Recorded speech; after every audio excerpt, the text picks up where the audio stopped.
Olá, pessoal. Espero que estejam todos bem. Essa é a nossa 7ª aula, o nosso penúltimo encontro. Então, como está no nosso programa, trabalharemos hoje Marx, alguns marxistas, né, e a educação, ok? Inicialmente, então, eu quero agradecer o acolhimento dos polos de Santana do Livramento e de São Cepé. Em Santana do Livramento, a gente teve a oportunidade de compartilhar um lanche muito bom, né? E conhecer a tutora Tatiana. E em São Cepé, então, conhecer a Cláudia e a turma, né? Condições diferentes de polos, assim. Eu espero que vocês continuem e que uns auxiliem os outros, então, nessa caminhada que é do curso de Filosofia à Distância. Então, hoje, nós vamos avançar para essa terceira, né, ideia de educação. A gente viu a essencialista, viu a científica e agora, então, a gente vai para a histórico-social, ok? Para a gente começar esse trabalho, então, nós vamos assistir agora um videozinho de 4 minutos com o professor Severino. No conjunto da filosofia marxista, a educação não é trazida à baila de uma forma muito sistemática. Assim, literalmente falando, Marx escreveu muito pouco sobre educação. Mas isso não quer dizer de maneira nenhuma que não esteja implícito nesta filosofia uma preocupação muito grande com o educacional e com o pedagógico. É que para o marxismo, e particularmente para o Marx, a educação faz parte da dinâmica da política. A filosofia marxista é uma análise sobre a dimensão política da sociedade. Traz implícita uma proposta político-pedagógica que reconhece que o papel mais importante da educação não é o desenvolvimento individual, mas o de colaborar para a transformação da sociedade em suas dimensões política e econômica. Quer dizer, ao contrário da filosofia clássica, que, à luz de Santo Agostinho, de Santo Tomás de Aquino, que pensava que se nós tivermos um indivíduo bom, nós vamos ter necessariamente uma sociedade boa, o pensamento aqui é invertido. É uma sociedade boa que gera o indivíduo bom. Para melhorar a superestrutura ideológica, é preciso que haja um investimento político para melhorar as condições da infraestrutura econômica e da estrutura social. Eu diria assim, que numa perspectiva marxista, a educação tem duas tarefas, duas grandes dimensões. Uma que seria de caráter mais negativo, que é justamente de fazer a crítica, fazer a denúncia, e diagnosticar as várias formas de alienação a que somos conduzidos pelas ideologias. Então, esse trabalho de crítica ideológica, de denúncia, é preciso ser feito, cabe ao conhecimento, cabe à educação. A educação é uma mediadora do conhecimento, de esclarecer, de elucidar e, consequentemente, de denunciar. Para fazer um trabalho de esclarecimento da sociedade, são necessárias as chamadas ciências críticas, tais como a história, a economia, a filosofia e a política. Assim como acontecia no projeto iluminista da modernidade, o marxismo privilegia a razão como instrumento de esclarecimento da sociedade. Mas, enquanto no iluminismo há uma perspectiva de neutralidade, no marxismo busca-se a transformação da realidade social. E de um lado mais positivo, é anunciar, propor uma nova realidade social e cobrar dos responsáveis, dos agentes históricos, uma nova praxis, não só organizativa da sociedade, mas também na condução da vida social, atribuindo a todas as pessoas as suas responsabilidades, mas também os seus direitos. É utilizar todos os recursos que foram acumulados pela cultura no desenvolvimento de uma educação emancipatória. Não há como não lembrar Rousseau, de um novo contrato social, mas um contrato social não baseado numa teoria romântica da natureza humana, mas um contrato social baseado no conhecimento das engrenagens da própria vida social.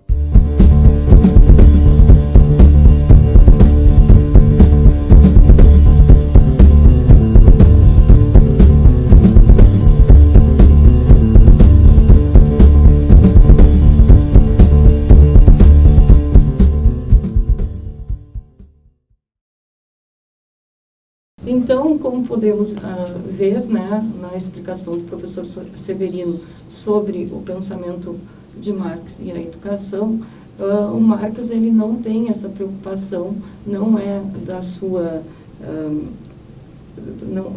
intenção, né, desenvolver uma proposta pedagógica ou sistematizar o pensamento em educação, porque ele se preocupa em realizar uma análise crítica das relações sociais, através de algumas categorias, né, como trabalho, meios de produção, mais-valia, divisão social do trabalho, etc.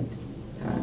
Então, qual é o papel da educação na filosofia ali do Marx, conforme nos mostra, então, o vídeo do professor Severino? Apesar dele não ter essa reflexão sistemática sobre educação, né, mas ele tem uma tendência a desenvolver uma visão crítica sobre os limites da educação na sociedade contemporânea, que em seu entendimento, né, e de seus seguidores, essa educação da sociedade contemporânea está mais voltada para a reprodução das condições já dadas e não para criar, então, indivíduos, né, e que esses indivíduos possam ir além e transcender aquilo que já está posto. Eu lembro aqui a frase emblemática e bastante conhecida de Marx, né, que diz que os filósofos já pensaram no mundo, cabe agora transformá-lo. Essa é um pouco da ideia, então, subjacente da educação em Marx. Para a gente ver essa aula aqui, então, para a gente realizar esse estudo, né, eu recomendo, já falei no Polo de São Cepé, esse texto, então, Marx e Engels, textos sobre educação e ensino. Ele é uma tradução, tá, realizada pelo Rubens Eduardo Frias, tá, pela editora Centauro, que vai fazer o quê? Vai olhar para a obra do Marx, vai fazer essa leitura da obra do Marx de modo geral, né, e para as cartas também trocadas entre Marx e Engels e Marx e outros interlocutores, e vai pensar dessa obra, né, as questões de educação que vão aparecendo. Então, esse livrinho pequeno, como a gente pode notar, né, um livrinho bem enxuto, ele é essa reunião dos extratos de educação que aparecem na obra de Marx. Então, fica a dica, né, para aqueles que queiram conhecer um pouco do Marx através do seu próprio texto, e também que vocês façam a leitura que começa lá na página 67 da nossa apostila, um capítulo inteiro sobre Marx, com a professora Kellen Valerão. Tá? Então, seguindo a nossa apostila, a gente tem que, no pensamento de Marx, há uma evolução. A questão central é perceber no que consiste esta evolução e como ela se processa. Marx pensa a sociedade burguesa a partir da perspectiva da Revolução Francesa, conferindo sustentação ao caráter radicalmente crítico. O conteúdo crítico é uma síntese de exigências teóricas e práticas vinculadas à produção de um conhecimento comprometido com a transformação social. Então, lá embaixo, depois desse trecho, vocês vão notar que tem um esclarecimento, uma nota, tá? Que é interessante a gente grifar, por isso eu trouxe a nota aqui para a gente dar uma lida. Tá?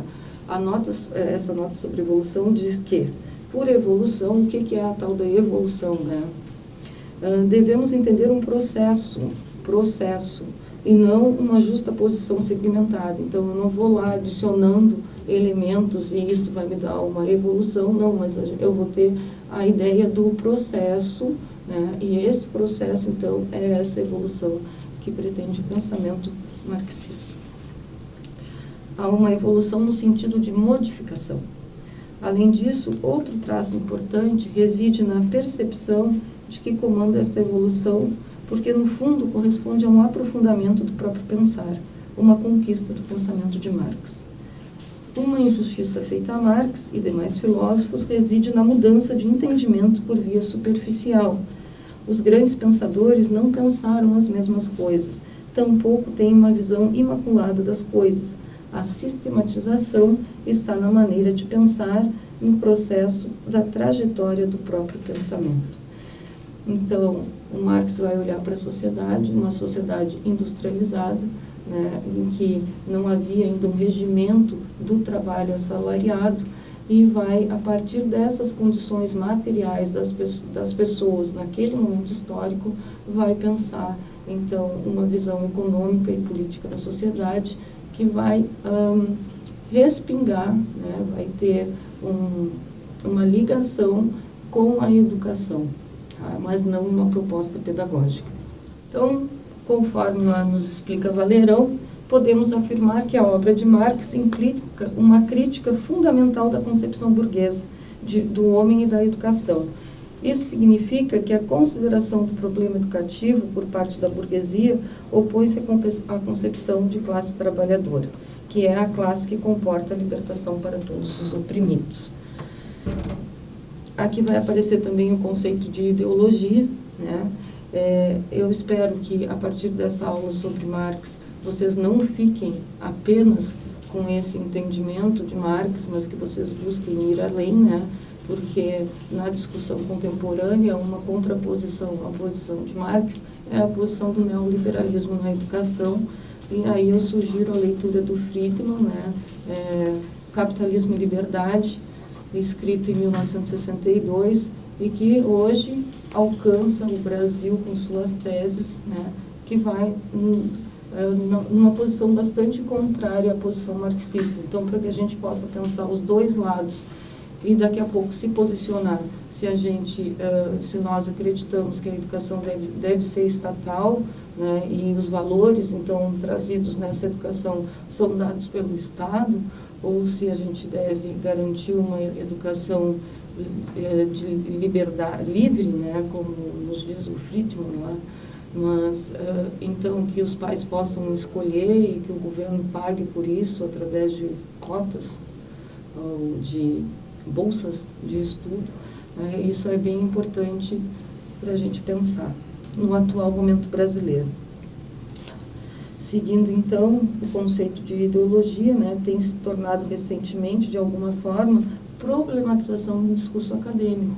Sim, várias discussões, né, posições até mesmo de vocês nos fóruns, nos mostram, né, que trabalhar com o conceito de ideologia na academia tem sido bastante problemático, né, porque talvez não tenhamos um entendimento do que seja ideologia. Alguns de nós, sim, né, mas outros ainda precisam, então, aprofundar esse conceito de ideologia. Então, parte da razão para isso tem sido algumas das novas e radicais articulações.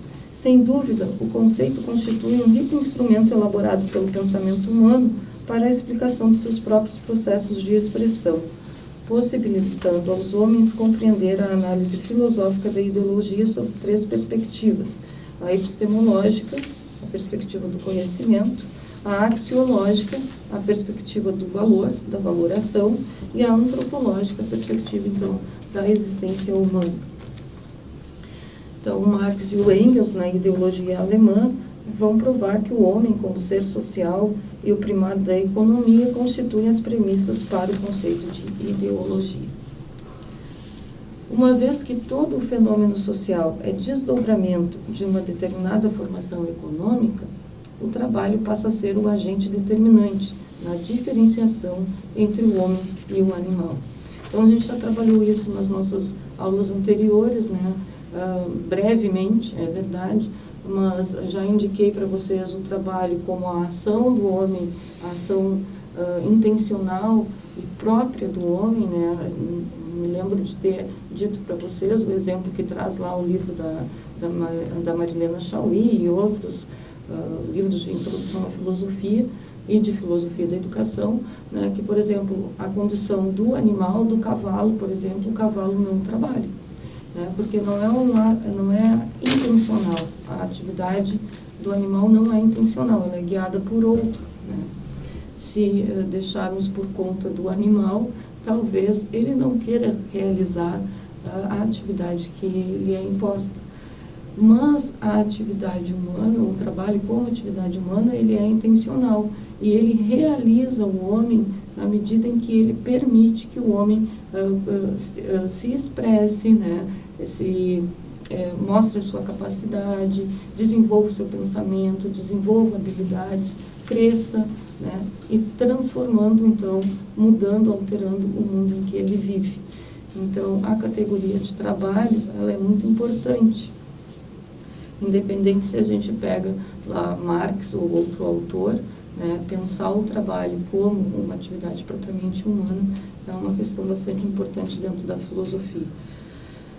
Com a divisão social do trabalho, surge a repartição entre o trabalho material e o trabalho intelectual, assim como entre explorados e exploradores. Tá? Então, Marx e o Engels, né, para o Marx e para o Engels, a dominação material de uma classe sobre a outra é dimensionada por meio do seu complemento necessário, que é a ideologia. Então, se vocês procurarem na internet, vocês vão encontrar bons vídeos que trabalham com a divisão social do trabalho, né? E mais adiante, nesta mesma aula, quando a gente for ali olhar o pensamento do Gramsci, a gente vai ver que ele tenta elaborar uma junção entre esse trabalho intelectual e o trabalho braçal, né? O trabalho manual, dando continuidade, então, ao marxismo, tá?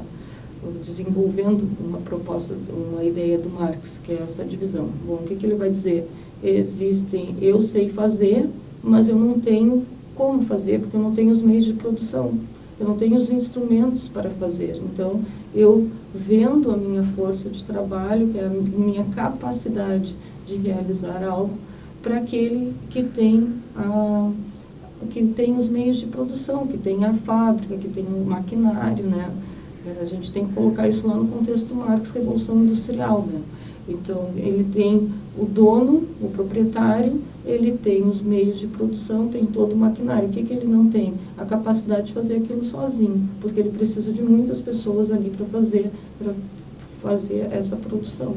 Então, ele contrata pessoas que não têm os meios de produção, não têm esse maquinário, né, para realizar o trabalho. E paga o que acha justo. E aí depois, então, vem a categoria de mais-valia, que a gente apontou aqui. Mas como essa aula é uma aula de fundamentos, né, da educação, nós não vamos explorar a categoria de mais-valia e outras categorias de Marx. Por quê? Porque mais adiante, neste mesmo curso, vocês vão ter essa oportunidade. Mas para a gente pensar como é que Marx vê o mundo e por que isso respinga. Então, existe toda uma classe, que é a classe do proletariado, né, que é aquele que não detém os meios de produção e que merece, por exemplo, receber uma educação, né? Precisa de tempo para ser educado. As escolas, nessa época, elas eram bastante precárias, né? Então, a gente está aqui no início da escolarização moderna, pensando em escolas que ainda não, olhando para escolas que ainda não eram boas o suficiente na sua estrutura, né, nos seus professores, né, e que atendiam, então, a classe mais baixa da população, que era a classe proletária. Bem, essa é a parte que nos interessa bastante. Mas a professora Valerão, ela desenvolve ali, então, né, a ideologia efetiva-se como expressão de uma classe, a burguesia, em seu posicionamento limitado com as demais.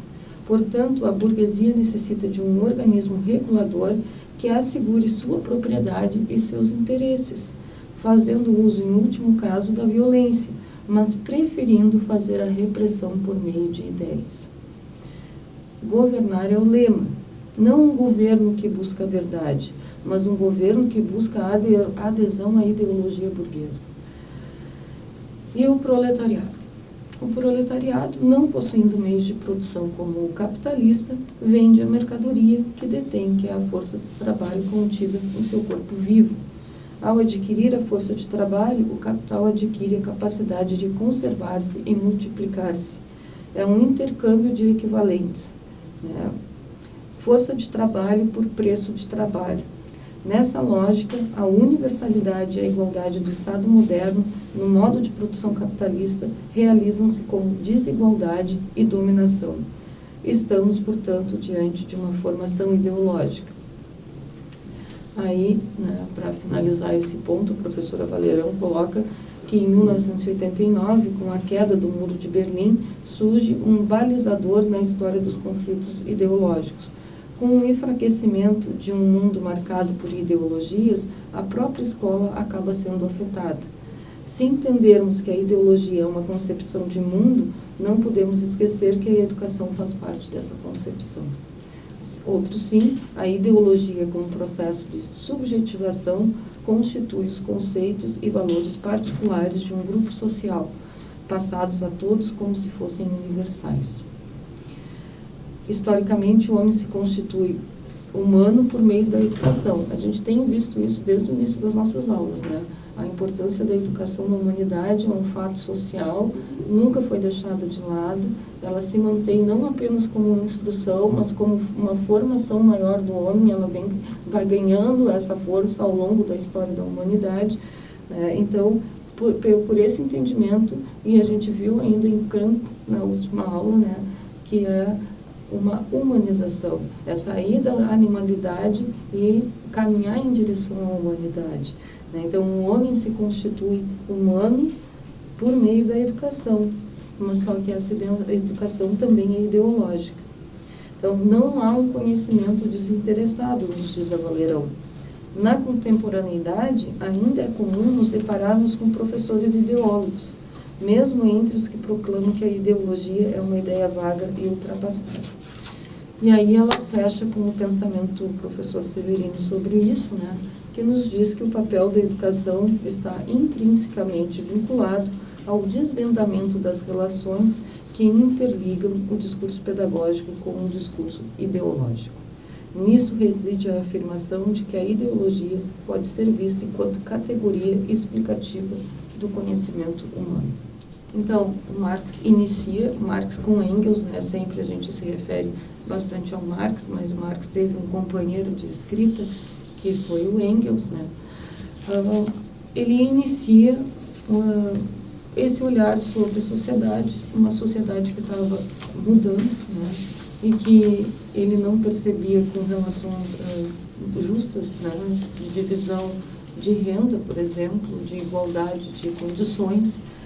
Então, ele inicia esse olhar sobre a sociedade, que nos influencia até hoje, e nesse sentido eu quero dizer que a influência se dá tanto de forma positiva como negativa, e tanto aceitando, incorporando a teoria marxista na vida, né? Mas também negando. Posições políticas e econômicas surgem justamente para contrapor Marx na sua leitura de mundo. Então, a leitura de mundo de Marx, ela é bastante importante. Ela é um marco, bem, a gente pode aceitar ou negar, mas a gente não pode fugir. Então, seria interessante para que a gente pudesse entender melhor, buscar mais informações sobre Marx.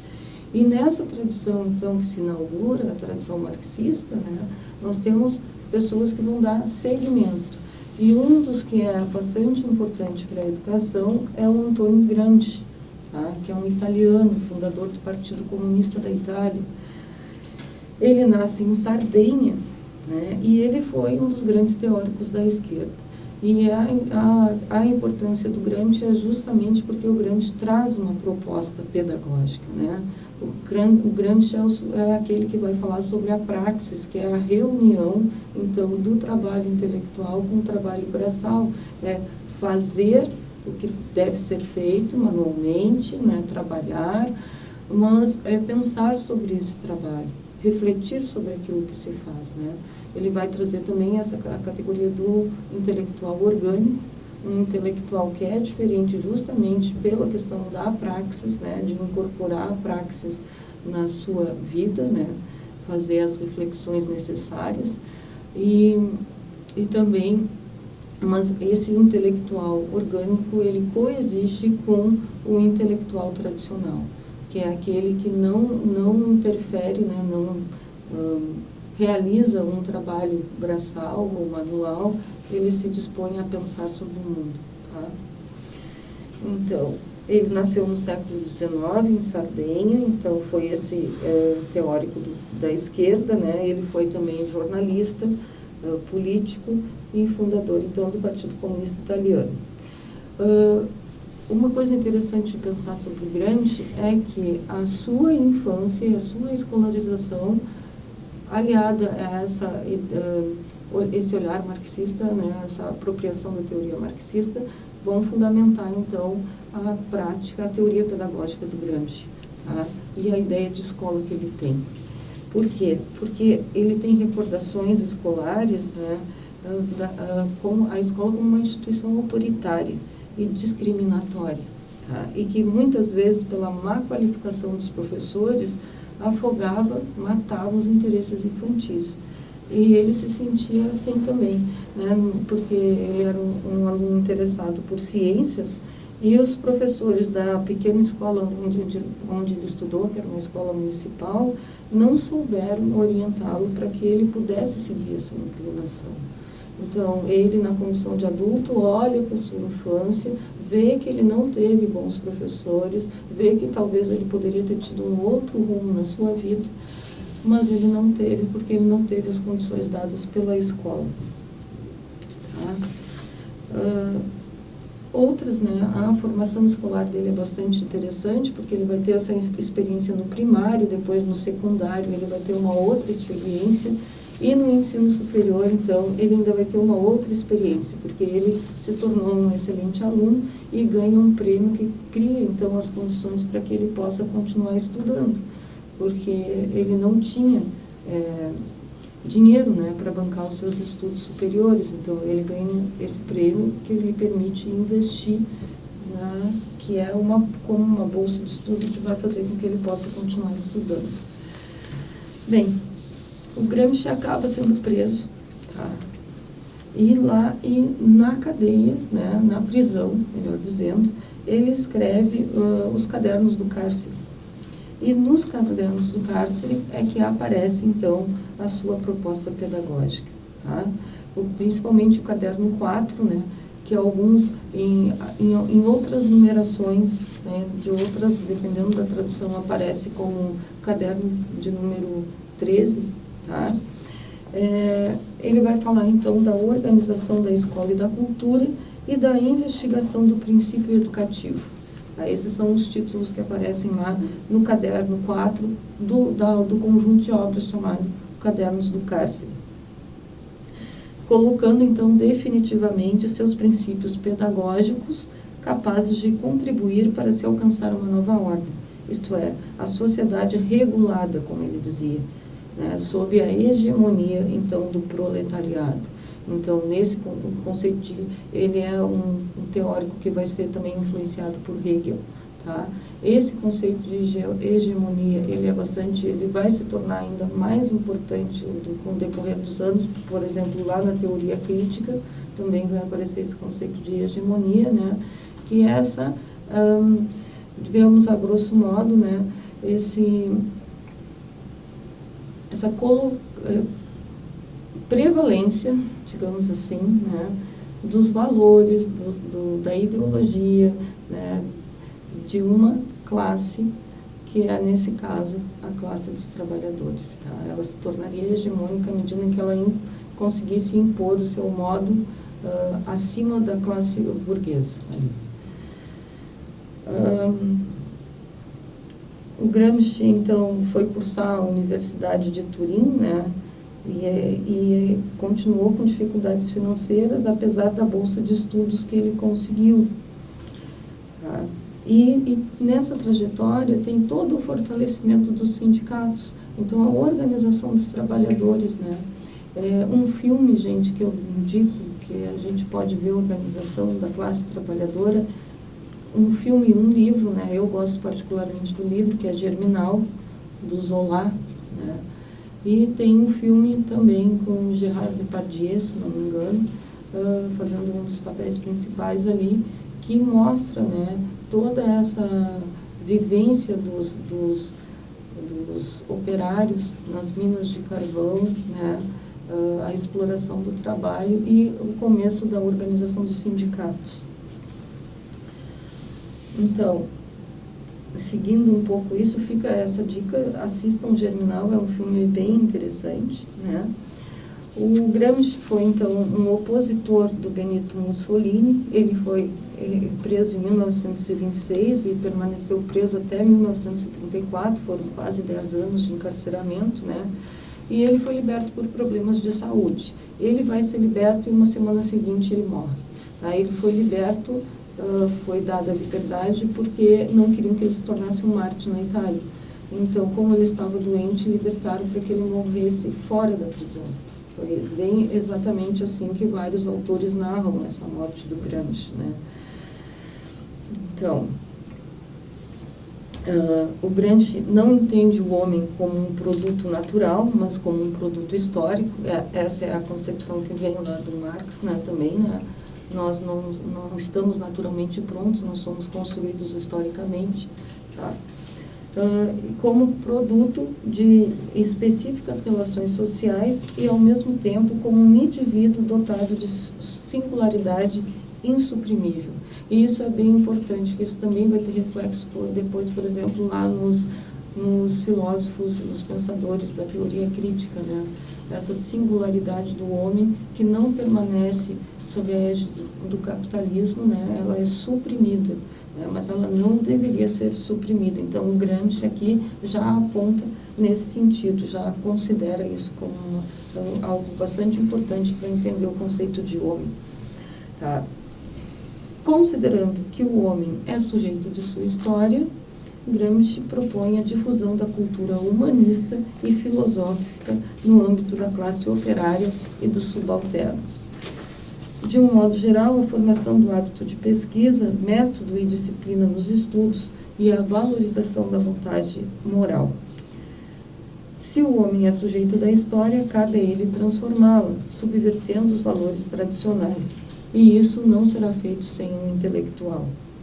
Cabe ao intelectual dar sentido à hegemonia do grupo social dominante. Daí a importância de formar intelectuais com valores trabalhistas, para que então a revolução seja bem sucedida. A classe trabalhadora deveria produzir seus próprios intelectuais. Gramsci difere entre os dois tipos de intelectuais, né? O intelectual orgânico, vinculado à consciência de classe e à questão da praxis, não vamos esquecer, e o intelectual tradicional, que é vinculado à Constituição, à anterior Constituição histórica. Tá? E na briga pela hegemonia, os intelectuais orgânicos buscam absorver os tradicionais num processo em que o conhecimento se subordina à ação social. Então, pessoal, o Gramsci, né, ele pensava a formação integral do homem, né, uma formação humanística, técnica, né, e integral mesmo, tá? Que reunisse no homem as condições para que ele pudesse, então, transformar não só a sua vida, mas transformar a coletividade, que essa é a ideia, né, transformação do coletivo, tá? Ele era contra, né, a educação profissionalizante, que era a que acontecia, então, na época do Mussolini, uma escola que era tecnicista, né, voltada para a profissionalização, tá? Então, ele acreditava, né, ele tinha como ideia educativa, assim, que a educação tem que formar não apenas os técnicos, mas tem que formar intelectuais. E para formar intelectuais tem que ser uma formação integral, tá? Por isso a questão da praxis. Ele não defendia que a pessoa ficasse apenas no trabalho intelectual, mas tinha que ir para a realidade. trabalhar, né, utilizar, participar da vida coletiva, né, entender a categoria de trabalho por dentro da categoria de trabalho mesmo, e assim, então, teria as condições para esse novo intelectual, que é um intelectual orgânico, agir, né, porque, então, uma outra questão sobre o Gramsci é que ele pensava que a escola, ela deve levar a criança até a escolha da profissão e durante todo esse tempo ela tem que formar uma pessoa capaz de pensar, estudar, governar ou controlar aqueles que governam, tá? Então, aqui também a gente tem um outro viés do que a gente vem estudando, né, que é uma educação estatal, com uma intencionalidade, que é formar cidadãos que possam, então, interagir, né, na sociedade, transcender essas condições que já estão postas, tá?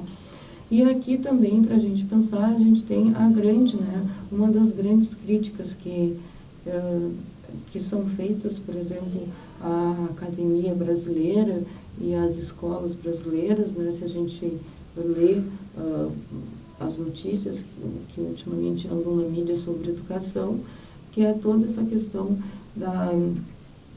de que haveria, então, uma formação esquerdista dentro das universidades e escolas, né, e com uma intencionalidade, né, uma predominância da ideologia da esquerda aqui.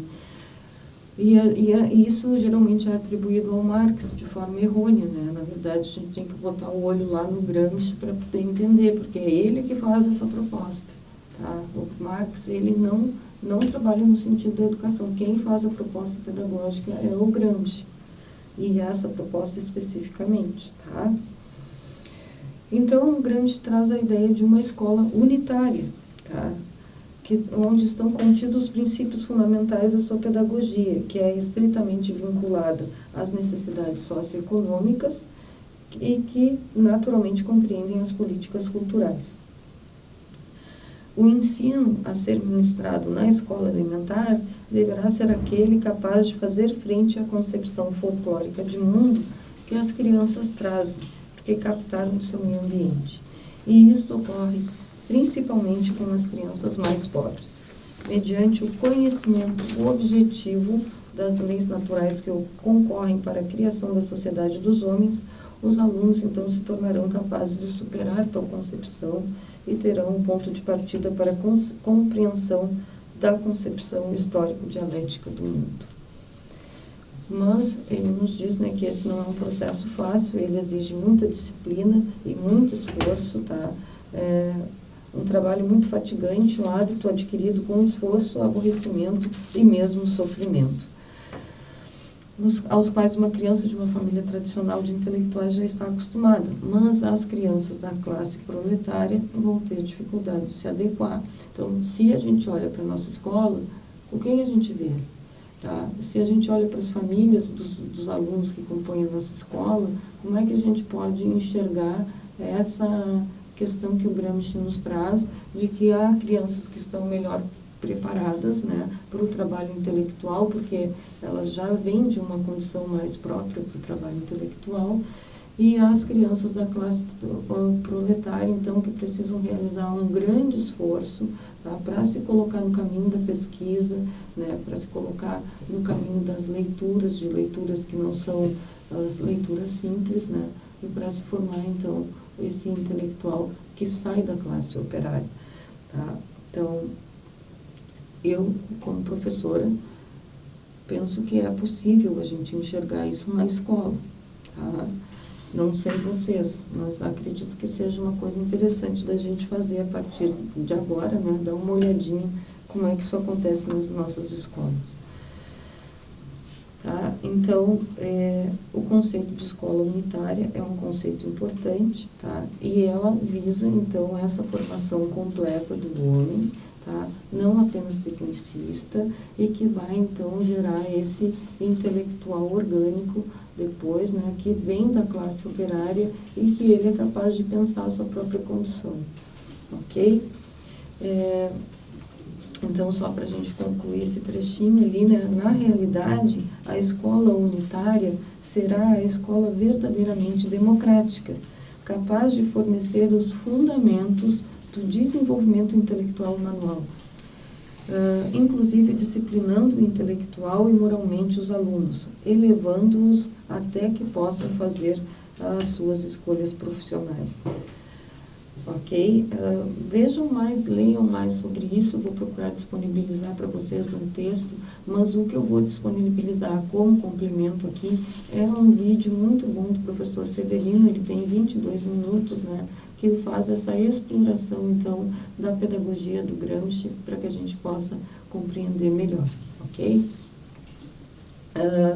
Agora, então, a gente vai passar ali, né, vai dar seguimento. Vamos ver um pouquinho, tá, do Adorno lá na teoria crítica, tá, e dessa educação que é uma educação emancipatória.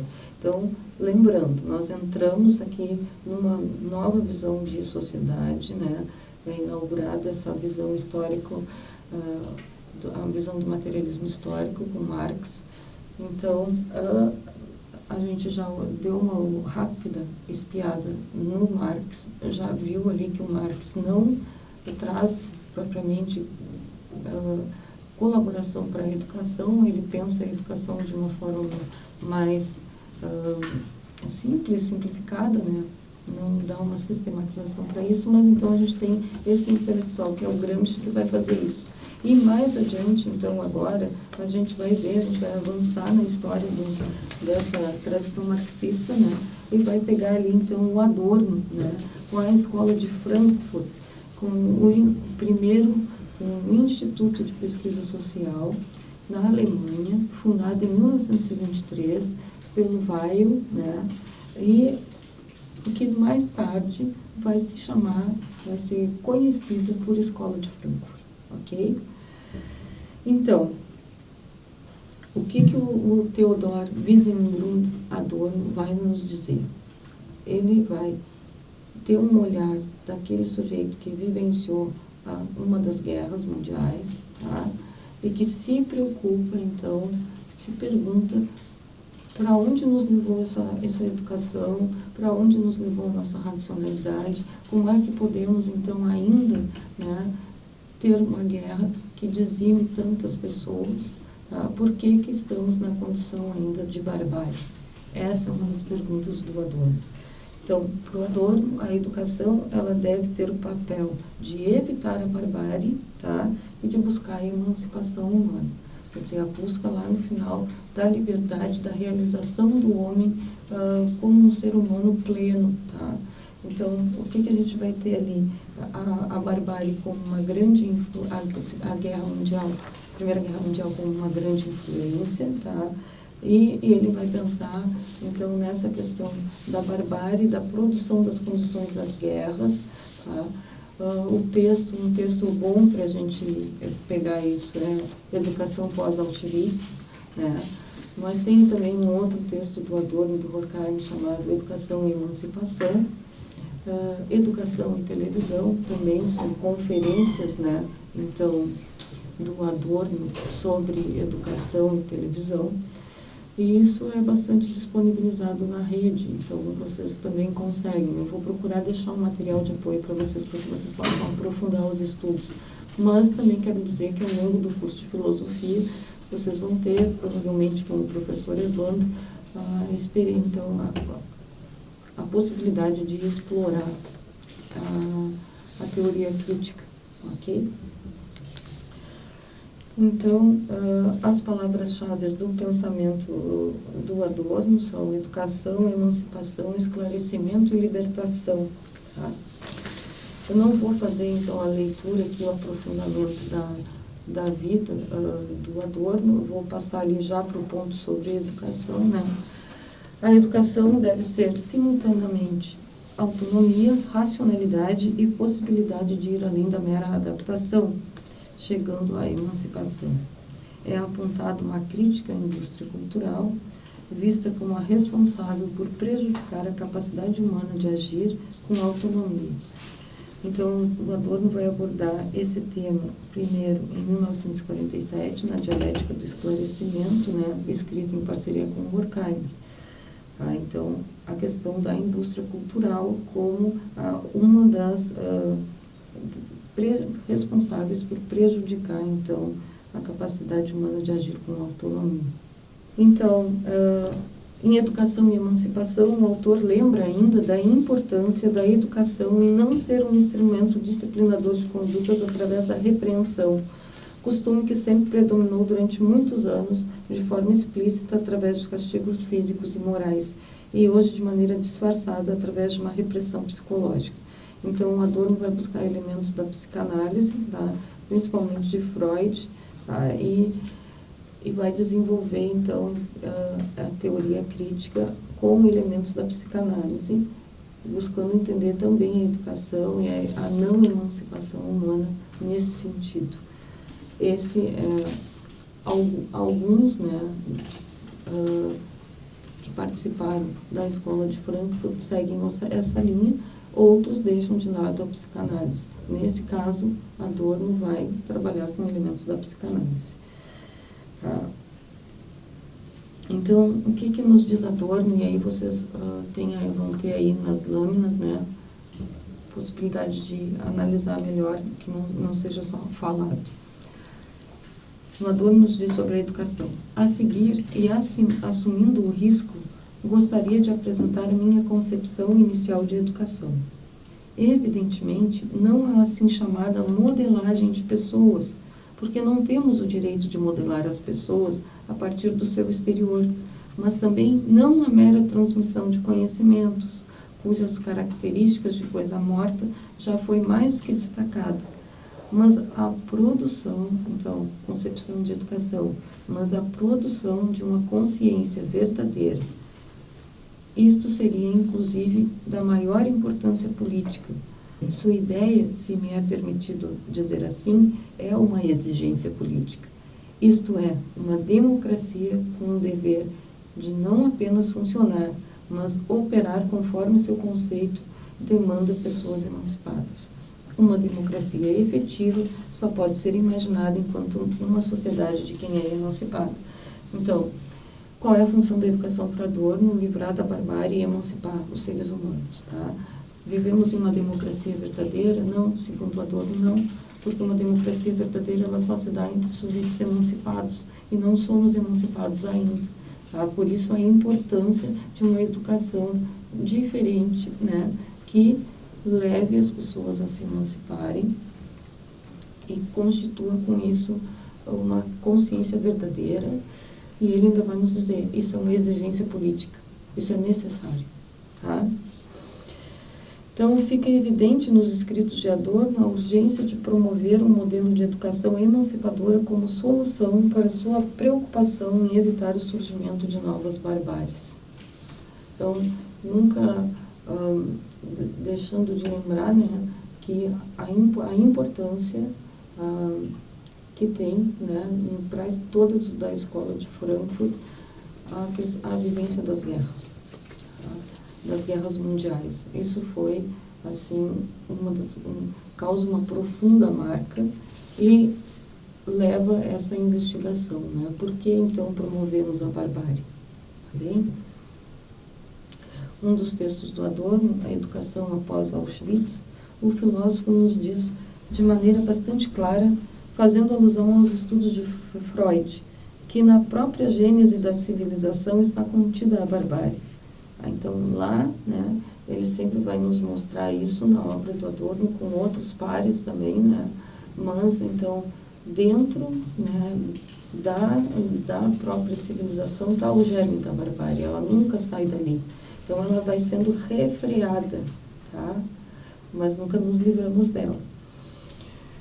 Percebemos claramente que Adorno, em suas reflexões sobre educação pós-Auschwitz, faz um uso constante da psicanálise, e um dos aspectos importantes que o autor ressalta em seu texto é a questão da consciência coisificada. Daí ele vai trazer alguns elementos de Hegel, né? Diz Adorno, os homens inclinam-se a considerar a técnica como sendo algo em si mesmo, uma força própria, esquecendo que ela é a extensão do braço do homem. Então, esta professora aqui tem ciência de que é uma aula muito simples, né, sobre algo tão marcante como é o marxismo e a tradição marxista, né, mas não podemos esquecer que estamos numa disciplina de fundamentos sócio-históricos filosóficos da educação. Então, ela inicia o processo e cabe, então, aprofundar com os estudos e ao longo do curso isso irá acontecer também. E eu quero dizer para todos vocês, né, que a nossa turma 2, ela é bastante mista, né? Temos colegas que já têm um conhecimento aprofundado e outros que recém estão iniciando. Então, essa compreensão é bem necessária, né, para as nossas aulas, tá bem? Eu espero que vocês tenham gostado da aula, então daqui a pouco estaremos no nosso encontro 8, que são os modos de ser professor. Muito obrigada e até o nosso próximo encontro.